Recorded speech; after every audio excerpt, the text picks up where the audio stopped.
Timberwolves Mavericks. Who would have thought this is our Western Conference Finals? The Minnesota Timberwolves versus the Dallas Mavericks.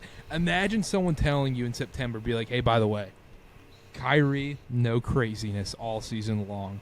Anthony Edwards becomes a Michael Jordan-like superstar in the NBA.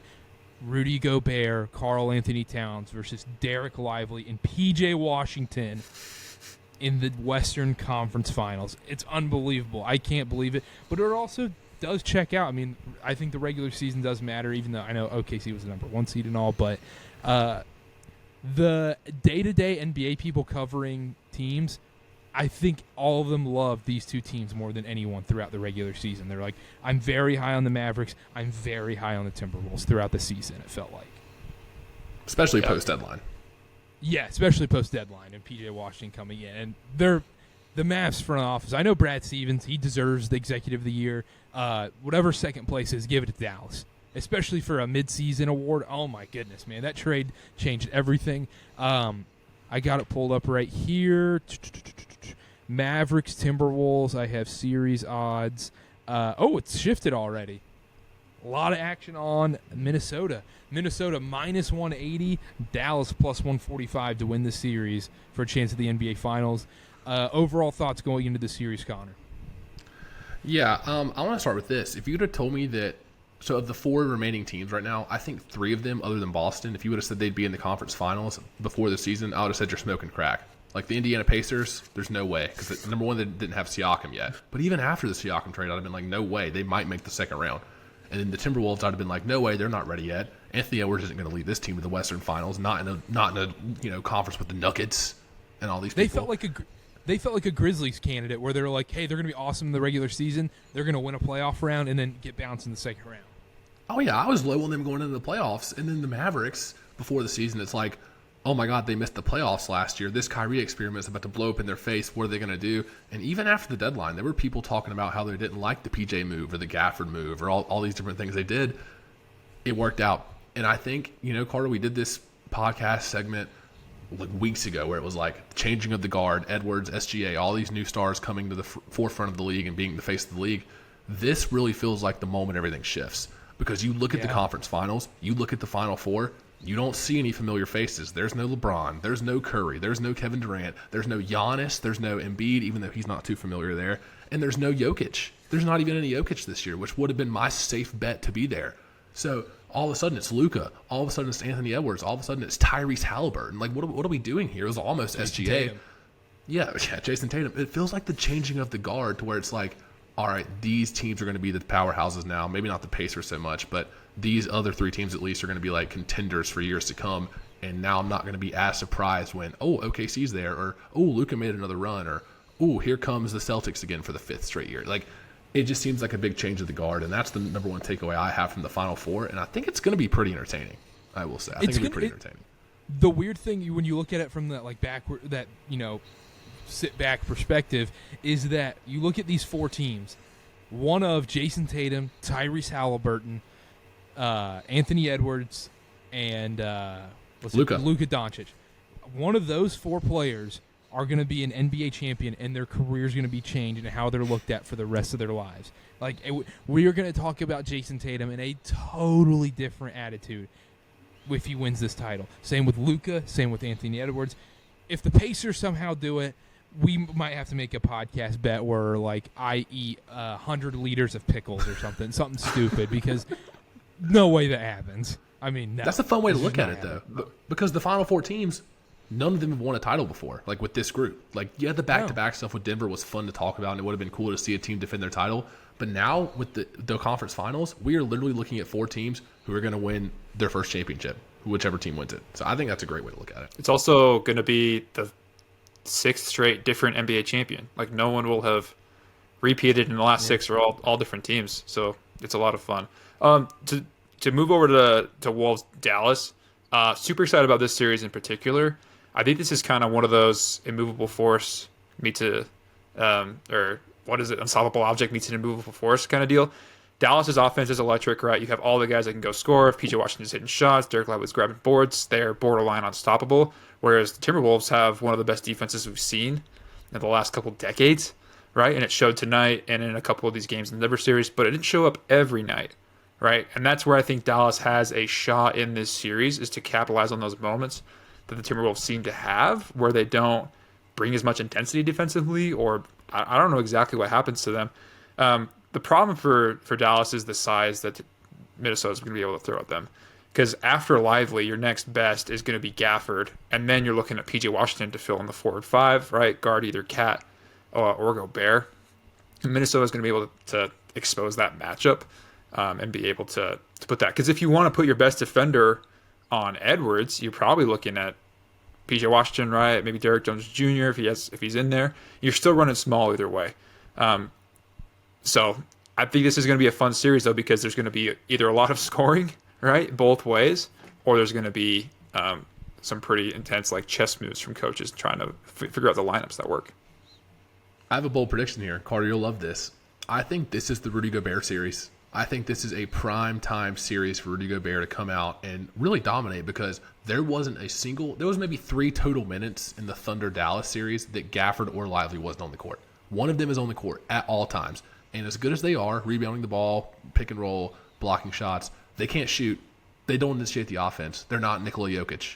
So Gobert is going to have such an easier time staying on the floor, being impactful with these guys that can't shoot from 3 feet away from the basket. Like, I think this is going to be a Gobert series. I really do. I think it's a Gobert series too. He matches up perfectly in this series with those guys. I wouldn't be surprised if we saw a lot of P.J. Washington at the 5, kind of like Chase mentioned, where they have to go small ball, spread it at some point, especially when they're down, like, hey, we need a comeback and we're desperate. We're down 12, halfway through the 4th. Get Lively and Gafford out of here. Let's spread the floor, shoot threes, and see what we can kind of create. I think try to play Gobert off the floor. Yeah, exactly, and try and play Gobert off the floor. But, I mean, Derek Lively and Gafford are going to have a much tougher time in the pick and roll. Those alley-oops are not going to be there every possession. Another key in this series too is I know we always talk about it, and it's a very cliche thing to talk about in these series, is these role players like Derek Jones or Jaden McDaniels stepping up, because those have been the difference so far. Derek Jones was unbelievable in Game 6 on Saturday. I mean, hit 4 rebounds. He had 22 points. Derek Jones Jr., this guy was barely on G League rosters back in 2019, and this guy is all of a sudden a three-point shooter in the playoffs in the biggest moments. Carter, I wrote this down. It's perfect you brought up Derek Jones Jr. Came in the league in 2016, undrafted. Only one other season as a primary starter. He started 43 games for Portland in 2020, and he only averaged 14 minutes a game for the Chicago Bulls last year. He was on his way out of the league. I really did. I was like, he's athletic. He's an awesome dunker. He's a pretty good defender, but he can't be as effective offensively to put him in a rotation, to really validate him in a winning rotation. I was like, he's going to be out of the league in 2 years. I felt firmly confident about that. And now he's like the 4th best player on Dallas. Like, he is one of their most important players. It's genuinely one of the most shocking turnarounds from a guy that I thought was out of the league that is now like hitting shots in a big moment. Yeah, and also on the Jaden McDaniels side of things, is he going to be allowed to foul in this series every possession? Because I understand he's a great defender.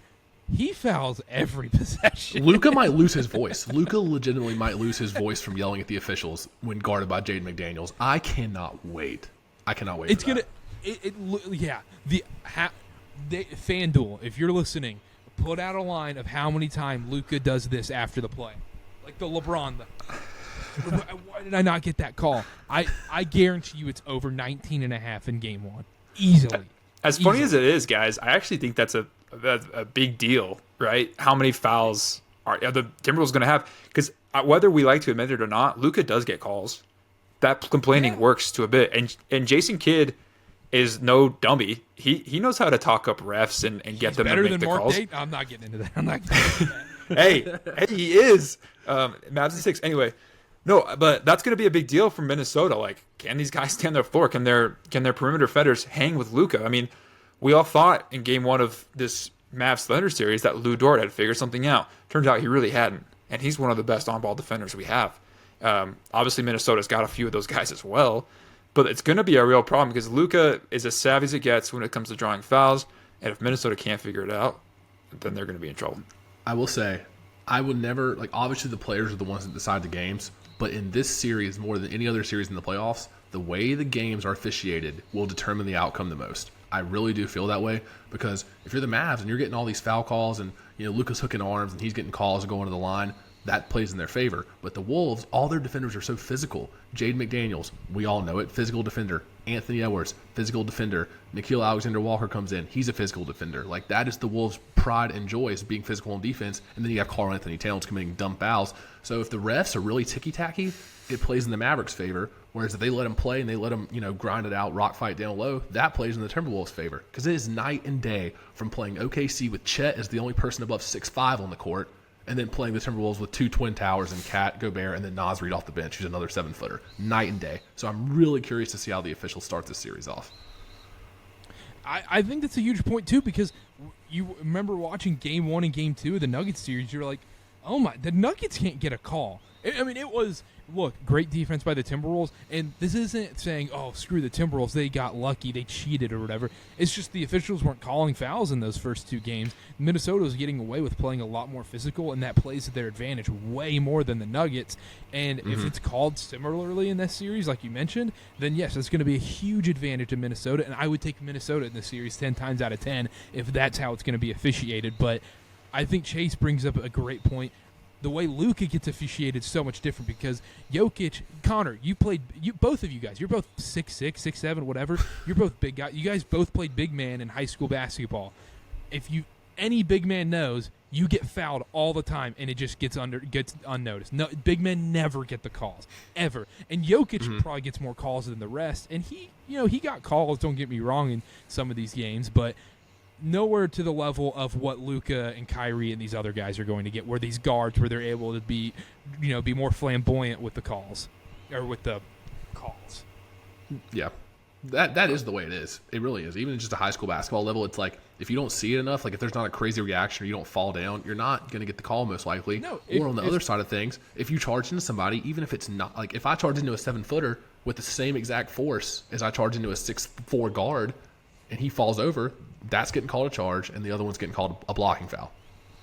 Yeah, Chase, how many times a 5'10", 5'9" white kid reach in, hit your wrist, no call, because you're just bigger than him?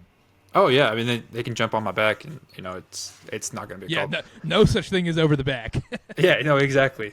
No, that is going to be a big point. And, it's a different crew every night, so there's going to be games. We're going to know in the first quarter, really. As soon as we see how the officiating goings, if they're calling everything, then it's like, live bet the Mavs. If they're not, bet. Yep.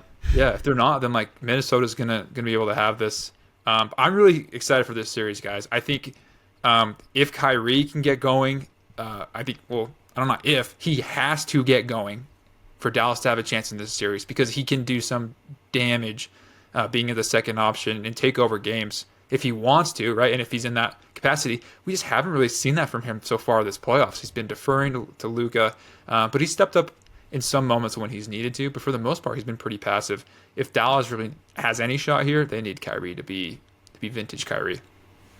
100%. I could not agree more. Kyrie has to score 20-plus points a game for them to win. If he does not score 20 points in a game, they are not winning. And when he turned it on in that second half against the Thunder, that was really the difference. I mean, he went on that crazy run because the first half, I think he finished with, 4 points? We had 20-plus points bet in that game, Connor. 4. And all of a sudden, and then, 18 in that second half. He turned it on. And when he gets going, man, you feel helpless. For a 6-foot guard, you're just like, oh my gosh, like, what do we do here? He can hit the toughest shots like that. That's a great point, Chase. Kyrie's going to be so pivotal in this series, and he's got to step up. He can't play this passive basketball because he was almost getting to that, not Ben Simmons level, but he was on the trajectory of Ben Simmons where he would drive to the paint. Typically, previous Kyrie would take that floater every single time he's looking for that alley-oop or that outlet pass. Every single time. Which is not going to be there as much this series without, with Rudy Gobert Especially roaming the paint. Right, that's the thing. And I'm curious to see if Kyrie, typically he is a great finisher at the rim. He's the one that does all the acrobatic finishes and up and unders and using the basket to his advantage. With Gobert down there, 4-time Defensive Player of the Year, mind you, guys. Come on now. Mm-hmm. It's going to be a little different this series than with OKC, who had Chet, and then, they're playing Jalen Williams, too, the guy from Arkansas, at the last 5 minutes of Game 6 because they were that desperate. And that's the thing. It's like, Dallas, points off turnovers in Game 6 against OKC, +8. Rebounds, +16. Second chance points, +19. That is where they won the game. That's not going to be how they win the game against Minnesota. They're going to have to score. Kyrie's going to have to hit tough shots, and they're going to have to just outpace them because Minnesota wants to slow it down. They want to muck it up. They want to get all the rebounds and block shots and be physical. It's going to be a completely different style of play than what Dallas just saw in the semifinals. Yeah. And then, I would be remiss if I didn't mention this. Do both of you guys want to apologize to the Mavericks fans out there? Yes, I do. I actually, yeah. Chase, go ahead, please take the floor. I do. No, I remember. This is no excuse. I picked OKC, but like literally after the pod, I was texting Carter. I was like, I should have gone with Dallas. I like Dallas now. It was the second I hit end recording, end session. It was I checked my phone, text from Chase. Oh, dude, Mavs are totally winning. Mavs are totally winning. What am I doing? I choked. Yeah. But I'm not going to back it out. I was wrong. That was my official take. And yeah, I was wrong about the Mavs. I really like them. So, yeah, I apologize. Sorry, Mavericks fans. I want to give a shout out to us just for like our wrong takes. We don't try to sweep them under the rug like other podcasts. Just never speak them of again. Where it's like, oh, this guy's he's an MVP, and then he never hear from him again, and they sweep that take under the rug. We actually have accountability on the Carter Cast, so good for us. I also was wrong, so I'm sorry, Mavs fans. I apologize. I should just put out a compilation of us apologizing on podcasts. I was wrong about Gobert. I was wrong about this. I was wrong about that. Just to put it out there on the social media. But would anybody want to watch a show where we're just like, well, the Mavs could win, the Thunder could win, so I don't know. Like, hope everybody has fun. Like, we're going to give our opinions. Yeah. Yeah, it's just Or would you rather? Or if you don't admit you're wrong, then you're just undisputed or first take. Then you're like, next segment. Can Stephen A. score 1 point on LeBron James? Up next. Real quick, series predictions. Mavs, Timberwolves. Chase, I'll start with you. I like this series. I think it's going to be a lot of fun. I think at the end of the day, Minnesota's got too many guys, too much length. And if they play like they should, like the path is very clear here for Minnesota to win this series. The only reason they would lose is if they are just dumb. And we'll see it on the court. We'll be like, what the freak are they doing? So with that in mind, I'm going to go Minnesota in 6. I do think Dallas grabs a few games. There's like, Scott Foster gets involved and hands them a couple. But going Minnesota in 6. Connor. Minnesota tonight, they showed me a lot. The way they overcame adversity in Game 7 against Denver, that really showed me something new about this team that I didn't really know existed. For them to play that well when Ant is struggling, to see they had that in them. Because Ant's going to have 1 or 2 bad games in a series. That's just how it's going to be. To see them overcome that tonight, though, that changed my opinion. Ultimately, I think, I've said this last round a couple times. I think this is a 7-game series. But if it goes back to Minnesota Game 7, I'm taking the Timberwolves at home. So I'm going Timberwolves in 7. It's a tough choice. I really did want to say Mavs. But after tonight, I'm going Wolves in 7. I want to say Mavs so bad. Do it, Carter. And I'm going to say Mavs in 7. I think the Dallas Mavericks are going to the NBA Finals. I really do. What a world. Now, Game 7 in Minnesota, I'm very worried. I'll hand up. Very, very, very worried about the Mavericks winning in Minnesota Game 7, especially after what we saw tonight, how they were able to step up on the road. Maybe it's better to play Game 7 on the road. Maybe there's less pressure. Just nothing to lose, yeah. Yeah, there's nothing to lose, I guess. But I'm going to go Mavs in 7. 1, to be different, but 2, also, I've said this 1,000 times in these playoffs, and I'll say it again. When the game is tight, I don't know if there's many more people I want than Kyrie or Luka Doncic taking my shots. Kyrie's been in the biggest moment in NBA history. 2016 Cavs, I think he hit one of the biggest shots in NBA history. And then Luka, he can create better. He's probably the best one-on-one player in the league right now. That's going to matter. I think we're going to see a ton of close games. I'm praying we don't see a ton of blowouts because in the other conference final series, I think we see a lot of blowouts. So with that being said, give me Mavs in 7. Don't put did this we in want to do anything on? Go ahead. Don't put this in a clip, but sneaky in this Timberwolves Mavs series. I think at the end of a game, if I need a shot to win the game, I think the Mavs have the top 2 players in the series to do that. I know Ant's awesome. But at the end of a game, I'm trusting Kyrie and I'm trusting Luka a lot more in the Western Conference Finals. I just am. If you need one shot, get a bucket. Yeah. Is it weird I put Kyrie 1? No, it's not at all. I don't think at all, especially with Luka not being 100% right now. I sneaky didn't like that last Luka possession. He was losing in Game 6. He got lucky. He lost the ball, then kicked it to PJ, who had to take a crazy shot and got fouled. So no. You're right. I actually like that take. Yeah, he looked like me trying to get out of the pool. I was just slipping everywhere, and then all of a sudden I get lucky, keep myself up. It's like me walking on snow.